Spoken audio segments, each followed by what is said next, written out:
Break के बाद देश में कोरोना की नई लहर की आशंका के बीच सरकार तो सतर्क है। सरकार ने कोरोना के टीकों के संबंध में बड़ा फैसला लिया है।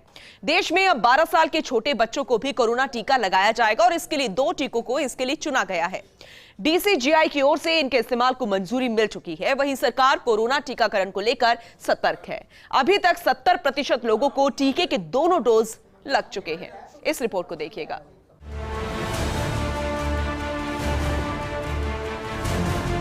एक बार फिर से बढ़ते कोरोना ने देश में भयावह हालात की आशंका पैदा कर दी है। इस बार कोरोना और घातक रूप लेकर आने वाला है। इस बार संक्रमण बच्चों में भी देखा जा सकता है। दिल्ली, नोएडा और गाजियाबाद में तो कई स्कूलों को बंद कर दिया गया। विशेषज्ञों के अनुसार इस बार कोरोना बड़ों के साथ बच्चों को शिकार बना सकता है। यह अनुमान गलत नहीं है। इसका अंदाजा चीन के अभी के हालातों ने बता दिया है। चीन में कोरोना ने बच्चों के हालात खराब कर दिए हैं। इस वजह से चीन के क्वारंटाइन सेंटर्स में वयस्कों से ज्यादा बच्चों को देखा जा रहा है। यही वजह है कि भारत ने कोविड टीकाकरण की दिशा में एक और कदम आगे बढ़ा दिया है। डीसीजीआई ने बच्चों के लिए वैक्सीन को मंजूरी दे दी है। देश में अब बच्चों के लिए 2 और वैक्सीन तैयार की जा चुकी है। देश में अब 6 से 12 साल तक के बच्चों को भी टीका लगेगा। अभी 5 से 6 साल के बच्चों को सिर्फ कार्बोवैक्स लगाई जाएगी। 6 से 12 साल की उम्र के बच्चों को भारत बायोटेक की कोवैक्सीन व कार्बोवैक्स लगाई जा सकेगी। इसके अलावा 12 साल से अधिक उम्र के बच्चों को जायडस कैडिला की वैक्सीन जाइकोव डी के 2 डोज दिए जाएंगे। देश में टीका बनाएगा बच्चों को मजबूत। देश में बीते साल जनवरी में शुरू हुआ था टीकाकरण। कोविशील्ड और कोवैक्सीन को इमरजेंसी इस्तेमाल की मंजूरी दी थी। पहले चरण में हेल्थ केयर वर्कर्स को वैक्सीन की डोज दी गई। दूसरे चरण में फ्रंटलाइन वर्कर्स को वैक्सीन की डोज दी गई। फिर बुजुर्गों और वयस्कों का भी टीकाकरण शुरू हुआ। 18 वर्ष से अधिक उम्र वाले लोगों को अभियान में शामिल किया गया। 15 से 18 वर्ष के बच्चों को भी वैक्सीन लगवाने की मंजूरी दी गई। 15 से 18 साल के बच्चों को कोवैक्सीन लगाना शुरू हुआ। 12 से 14 साल के बच्चों को कार्बोवैक्स वैक्सीन दी गई। अब 5 साल से ज्यादा के बच्चों के लिए 2 और टीकों को मंजूरी। प्रधानमंत्री नरेंद्र मोदी ने भी मुख्यमंत्रियों संग बैठक में टीकाकरण को जरूरी बताया। टीका ही कोरोना से बचाने में सक्षम है। पीएम ने भी बच्चों को टीका देने के लिए अभियान शुरू करने की बात कही। इस बार बच्चों को स्कूलों में टीकाकरण करने की व्यवस्था की जाएगी। देश में सभी बच्चों को टीका दिया जाएगा।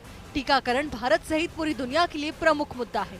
भारत में अभी तक 2% से भी कम आबादी को बूस्टर खुराक दी गई है। वहीं दुनिया के 56 देशों में अभी तक 10% लोगों का भी टीकाकरण नहीं हुआ है।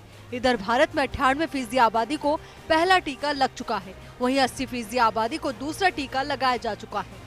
इन्फेक्शंस को शुरुआत में ही रोकना हमारी प्राथमिकता पहले भी थी और अब भी यही रहनी चाहिए।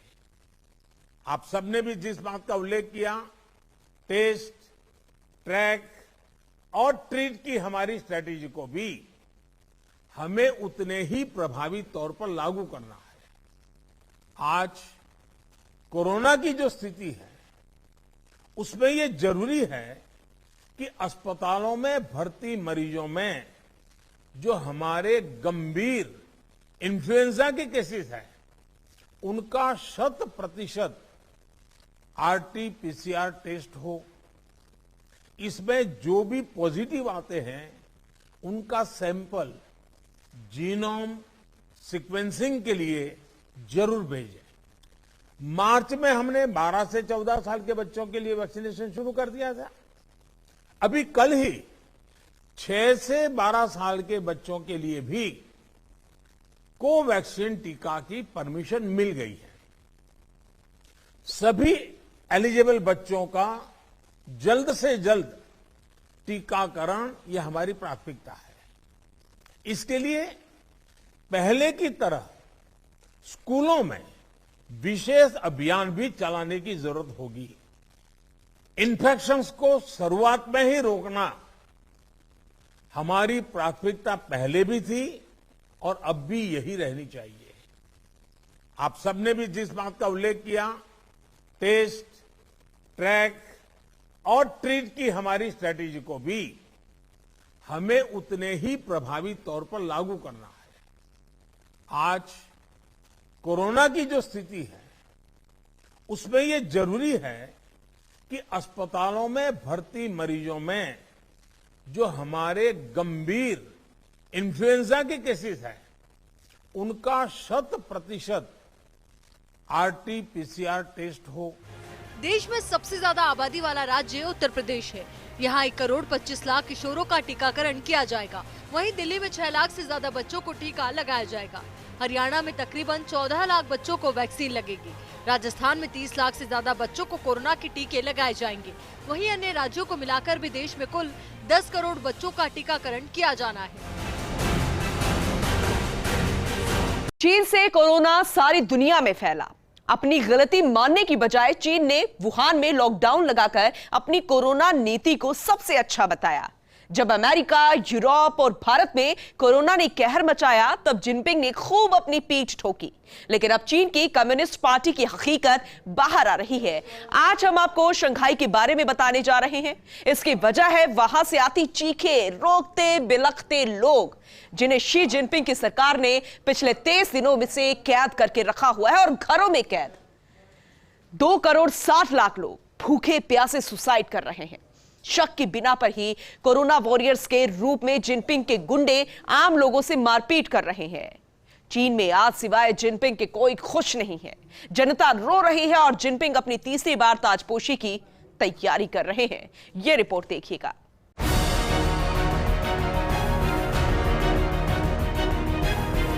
भूख से तड़पते 37 करोड़ चीनी। कोरोना का नाम, चीन में जुल्म सरेआम। जीरो पॉलिसी की आड़ में बेरहम सरकार। भूख से तड़पते चीन की चीख। ड्रैगन थपथपा रहा अपनी पीठ। जी हाँ, चीन में यही हालात है। यहाँ लोग चीख रहे हैं, रो रहे हैं, बिलख रहे हैं। घरों में कैद 2 करोड़ 60 लाख लोग भूखे प्यासे सुसाइड कर रहे हैं। यहाँ की कम्युनिस्ट सरकार ने लोगों पर जुल्म ढा रखा है। जीरो पॉलिसी की आड़ में सरकार जनता पर बेरहम है। शी जिनपिंग ने पिछले 23 दिनों से लोगों को कैद कर रखा है। जनता रो रही है, जिनपिंग अपनी पीठ थपथपा रहे हैं। कोरोना वॉरियर्स के रूप में जिनपिंग के गुंडे आम लोगों से मारपीट कर रहे हैं। चीन में सिवाय जिनपिंग के कोई खुश नहीं है। अब यहाँ की कम्युनिस्ट सरकार की हकीकत बाहर आ रही है। शंघाई का सच आज दुनिया देख रही है। चीन में सरकार ने 30 करोड़ से ज्यादा लोगों को कैद कर रखा है। ओमिक्रॉन की वजह से 2.5 करोड़ की आबादी वाला शंघाई शहर अब तक की सबसे खराब लहर से जूझ रहा है। चीन में मार्च से अब तक 5 लाख से ज्यादा कोरोना के मामले आ चुके हैं। यही वजह है कि चीन ने जीरो कोविड पॉलिसी लागू कर रखी है। जीरो कोविड नीति की आड़ में जिनपिंग पागलपन की कगार पर है। क्या बच्चे, क्या जानवर, सभी का हाल बेहाल है। 5 हफ्तों से घरों में कैद लोग मानसिक दबाव में हैं। सोशल मीडिया पर लोग अपना गुस्सा जाहिर कर रहे हैं। बालकनियों पर खड़े लोग चिल्ला रहे हैं, बर्तन बजाकर विरोध भी कर रहे हैं। जिनपिंग का पागलपन zero Covid policy. Zero Covid policy यानी शहर में सख्ती। अगर चंद केस भी आए तो पूरे शहर में लॉकडाउन। टेस्ट, ट्रैक और ट्रीटमेंट के नाम पर जुल्म। जबरन लोगों को कर रहे कैद। लोगों को मार रहे जिनपिंग के लोग। चीन की सियासत भले ही बीजिंग से चलती हो, लेकिन शंघाई चीन की ताकत है। शंघाई में चीन का पूरा व्यापार फैला हुआ है। चीन का पैसा यहीं से बनता है। यहीं से ही पूरी दुनिया में चीन का धंधा चलता है। 22 अप्रैल को शंघाई में कोरोना से 12 लोगों की मौत हो गई। एक दिन पहले ये आंकड़ा 11 था। सुनने में भले ये आंकड़ा छोटा लगे, लेकिन देश में इसका असर बेहद बड़ा हो रहा है। करीब 5 हफ्तों से लगा लॉकडाउन अब और ज्यादा सख्त होने जा रहा है। शुरुआत में लॉकडाउन सिर्फ कुछ इलाकों में लगा था, जो अब पूरे शहर में फैल चुका है। यहाँ पहली मौत होने के साथ ही सख्त नियम बना दिए गए। करोड़ों लोगों को घरों में कैद कर दिया गया। औद्योगिक शहर शंघाई में एक बार फिर से कड़े नियम लागू कर दिए गए। दुनिया की दूसरी सबसे ऊंची बिल्डिंग शंघाई टावर को भी सील कर दिया गया। बीजिंग में रिहायशी इलाकों में प्रवेश पर पाबंदी लगा दी गई। आवासीय इलाकों और ऑफिस में मेटल गेट लगा दिए गए। लोगों के घरों और खिड़कियों के गेट पर टेप लगा दिए गए और उन्हें पूरी तरह सील कर दिया गया। शंघाई से बीजिंग तक हाहाकार। बीजिंग में 2 करोड़ 10 लाख लोगों की कोरोना जांच के आदेश। शंघाई में 24 घंटे में 52 लोगों की कोरोना से मौत। चाओयांग में 35 लाख लोगों के न्यूक्लिक एसिड टेस्ट के आदेश। राजधानी बीजिंग में भी संक्रमण के मामले तेजी से बढ़ रहे। लोग बुनियादी जरूरतों के लिए लॉकडाउन में जूझ रहे। 4 हफ्ते से लॉकडाउन, न घर में खाना, न स्टोर्स में सामान। लोग डरे, कर रहे पैनिक बाइंग। शंघाई में लोगों को खाना नहीं मिल रहा तो अब वे नियमों का उल्लंघन कर रहे हैं ताकि उन्हें जेल भेज दिया जाए। उनको आस है कि कम से कम जेल में तो 2 वक्त का खाना मिल जाएगा। यहाँ खाने की किल्लत हो गई है। खाने पीने का सामान सुपरमार्केट से गायब हो गया है। चीन की अर्थव्यवस्था कोरोना की दीवार से टकरा रही है। देश की खपत में गिरावट आई है। 31 शहरों में बेरोजगारी रिकॉर्ड पर पहुंच गई है। यहाँ के लोग अब खुद कह रहे हैं कि 2 साल में चीन की ऐसी हालत कभी नहीं थी। चीन में सिर्फ लोग ही नहीं, जानवरों का भी जीना दूभर हो गया है। सरकार ने जानवरों को भी मारने का आदेश दे दिया है। यहाँ जिन लोगों को कोरोना हो गया है, अब उनके पालतू जानवरों को भी मारा जा रहा है। यहाँ सरकार को शक है कि पालतू जानवरों पर भी अब कोरोना फैलाने का डर बन गया है। अमेरिका के फेमस बास्केटबॉल प्लेयर एनिस फ्रीडम ने एक वीडियो शेयर किया। इस वीडियो में कुत्ती और बिल्ली नजर आ रहे हैं। वीडियो के कैप्शन में उन्होंने लिखा, शंघाई में 26 मिलियन लोग लॉकडाउन में हैं। लोग अपनी बालकनियों से आत्महत्या कर रहे हैं और कोविड पॉजिटिव लोगों के पालतू जानवरों को मारने के लिए इकट्ठा किया जा रहा है। खाने पीने की कमी से परेशान लोग आत्महत्या कर रहे हैं। जिनपिंग भले ही इसे वायरस के प्रसार को रोकने का तरीका बता रहे हो, भले ही जिनपिंग अपनी पीठ थपथपा रहे हो, लेकिन हकीकत यह है कि लोग भूख से तड़प रहे हैं। कोरोना के खौफ में लोग यहाँ अब परेशान हो रहे हैं। खिड़कियों और बालकनियों से चिल्ला रहे हैं, पुलिस से भिड़ रहे हैं और जीवन यापन के बेहद मामूली स्तर के लिए संघर्ष कर रहे हैं। Bureau report, first India news.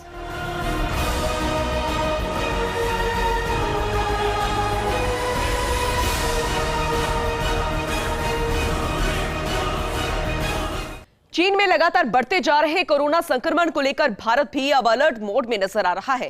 Corona की चौथी लहर की आशंकाओं के बीच इस बार सरकार ऐसी कोई गलती नहीं दोहराना चाहती कि उसे पहले की तरह मुसीबतों से मुकाबला करना पड़े। इसी को लेकर प्रधानमंत्री नरेंद्र मोदी ने सभी राज्यों के मुख्यमंत्रियों के साथ एक बैठक की। इस बैठक में पीएम मोदी ने देश भर में कोरोना स्थिति पर समीक्षा की। यह रिपोर्ट देखिए।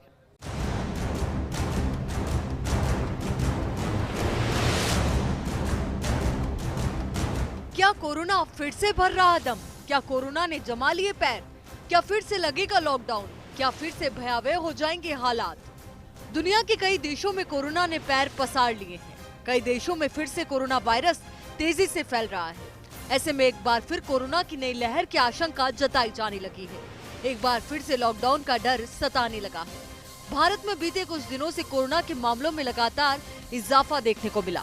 कुछ राज्यों में तो कोरोना के मामले तेजी से बढ़े हैं, जहां कोरोना के खतरे के संकेत मिल रहे हैं। बढ़ते कोरोना संक्रमण पर मोदी सरकार लगातार नजर बनाए हुए है। इसी सिलसिले में पीएम मोदी ने मुख्यमंत्रियों के साथ बैठक की। पिछली बार जब कोरोना ने पैर पसारा तो हालात भयावह हो गए थे। लोग ऑक्सीजन की तलाश में इधर उधर भटकने लगे थे। पूरे देश में लॉकडाउन ने कई लोगों को बेरोजगार कर दिया था। लोग वापस अपने घरों को पलायन करने लगे थे। लोग इतने डर गए थे कि पैदल ही हजारों किलोमीटर दूर जाने लग गए थे। पिछले लॉकडाउन ने सरकार और जनता को इतना डरा दिया था कि कई लोग तो डिप्रेशन के शिकार भी हो गए थे। यही वजह है कि सरकार इस बार कोई रिस्क नहीं लेना चाहती। इस बार ऐसे कोई भी हालात ना बने, इसके लिए सरकार ने तैयारी रख रखी है। देश में कोरोना को लेकर बैठकों का दौर शुरू हो गया है। इसी क्रम में प्रधानमंत्री नरेंद्र मोदी ने भी कोरोना को लेकर बैठक की। इस बार देश में कोरोना से हालात न बिगड़े, इसके लिए सतर्कता बढ़ती जा रही है। कई राज्यों में मास्क फिर से अनिवार्य कर दिया गया है। अस्पतालों को लेकर भी लगातार समीक्षा की जा रही है। पहले लॉकडाउन के बाद से ही सरकार ने पूरी तैयारी कर रखी है। देश में पिछले 1 साल में कई मेडिकल कॉलेजेस की स्थापना भी की जा चुकी है। भारत लगातार आत्मनिर्भर बन रहा है। देश में 8 स्वनिर्मित वैक्सीन भी बनाई जा चुकी है। यही नहीं, भारत आज कई देशों को मेडिकल साधन और वैक्सीन उपलब्ध करवा रहा है। पीएम मोदी भी लगातार स्वास्थ्य कार्यकर्ताओं की तारीफ भी करते आए हैं। राजस्थान के कोविड प्रबंधन की तो दुनिया भर में तारीफ की गई। मुख्यमंत्री अशोक गहलोत ने तो कोरोना से प्रभावित हुए लोगों के लिए कई योजनाएं भी शुरू की। कोई भूखा न सोए, कोविड संबल योजना आदि ऐसी कई योजनाओं ने तो कोविड प्रभावितों को लगातार संबल प्रदान किया। प्रधानमंत्री नरेंद्र मोदी भी समय समय पर कोरोना के खिलाफ लड़ाई में अहम भूमिका निभाने वाले कोरोना वॉरियर्स की प्रशंसा करते आए हैं। कोरोना से दुनिया भर में अभी भी जंग लगातार जारी है। हाल के दिनों में कई यूरोपीय देशों में कोरोना वायरस के मामलों में बढ़ोतरी दर्ज की गई। चीन के शंघाई में संक्रमण के मामले बढ़ने से हालात धीरे धीरे और बिगड़ते जा रहे हैं। इटली में 70,520 नए कोरोना संक्रमण के मामले दर्ज किए गए हैं। भारत भी एक बार फिर से कोरोना के घेरे में आ रहा है। देश के कई राज्य ऐसे हैं जहां कोरोना वायरस फैल रहा है। जयपुर में भी बीते 24 घंटे में 47 पॉजिटिव केस आए। 20 मरीज अस्पताल में भर्ती हुए। इनमें से 3 मरीजों को वेंटिलेटर पर रखना पड़ा, तो वहीं 7 मरीजों को ऑक्सीजन सपोर्ट देना पड़ा। कोरोना वायरस एक बार फिर तबाही न मचाए, इसके लिए सतर्कता बढ़ती जा रही है। चेहरे पर मास्क और सोशल डिस्टेंसिंग फिर से शुरू हो गई है। एक बार फिर से कोरोना प्रोटोकॉल की पालना शुरू हो चुकी है। कोरोना ने बढ़ाई टेंशन, अभी खत्म नहीं हुआ कोरोना का खतरा। कोरोना वायरस की चौथी लहर की आहट। कोविड को लेकर प्रधानमंत्री संग मुख्यमंत्रियों की बैठक। पीएम ने कोरोना वायरस की स्थिति पर की समीक्षा। प्रधानमंत्री ने याद दिलाई टेस्ट, ट्रैक, ट्रीट की स्ट्रेटेजी। इस बार कोरोना के बढ़ते आंकड़ों को देखते हुए प्रधानमंत्री नरेंद्र मोदी ने पहले से ही सतर्कता बरतना शुरू कर दिया है। उन्होंने देश भर के राज्यों से सीएम की बैठक बुलाई। इस बैठक में कई राज्यों के मुख्यमंत्रियों ने भी हिस्सा लिया। पीएम मोदी ने टेस्ट, ट्रैक और ट्रीट की स्ट्रेटेजी को प्रभावी तरीके से लागू करने पर जोर दिया। पीएम ने कहा कि आज कोरोना की जो स्थिति है, उसे लेकर अस्पतालों में भर्ती मरीजों का 100% आरटीपीसीआर टेस्ट हो। साथ ही प्रधानमंत्री ने इंफ्रास्ट्रक्चर के अपग्रेड के काम में तेजी लाने को कहा।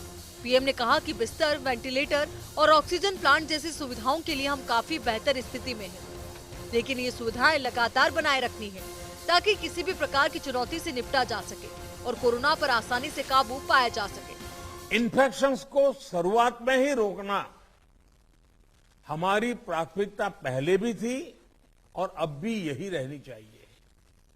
आप सबने भी जिस बात का उल्लेख किया, टेस्ट, ट्रैक और ट्रीट की हमारी स्ट्रेटेजी को भी हमें उतने ही प्रभावी तौर पर लागू करना है।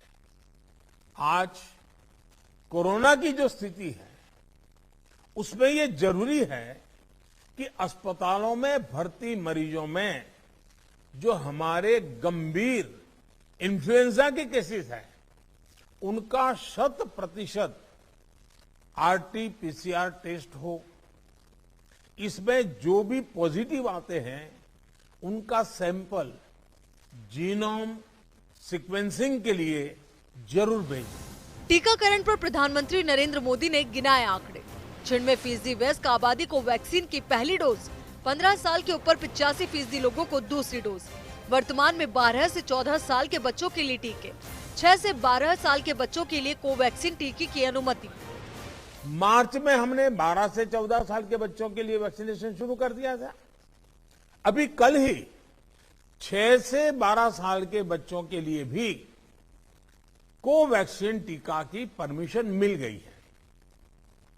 सभी एलिजिबल बच्चों का जल्द से जल्द टीकाकरण यह हमारी प्राथमिकता है।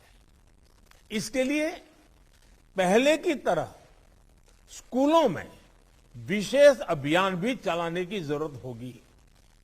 इन्फेक्शंस को शुरुआत में ही रोकना हमारी प्राथमिकता पहले भी थी और अब भी यही रहनी चाहिए। आप सबने भी जिस बात का उल्लेख किया, टेस्ट, ट्रैक और ट्रीट की हमारी स्ट्रेटेजी को भी हमें उतने ही प्रभावी तौर पर लागू करना है। आज कोरोना की जो स्थिति है, उसमें ये जरूरी है कि अस्पतालों में भर्ती मरीजों में जो हमारे गंभीर इन्फ्लुएंजा के केसेस हैं, उनका 100% आरटीपीसीआर टेस्ट हो। मुख्यमंत्रियों के साथ हुई इस बैठक में प्रधानमंत्री नरेंद्र मोदी बच्चों को लेकर काफी गंभीर नजर आए।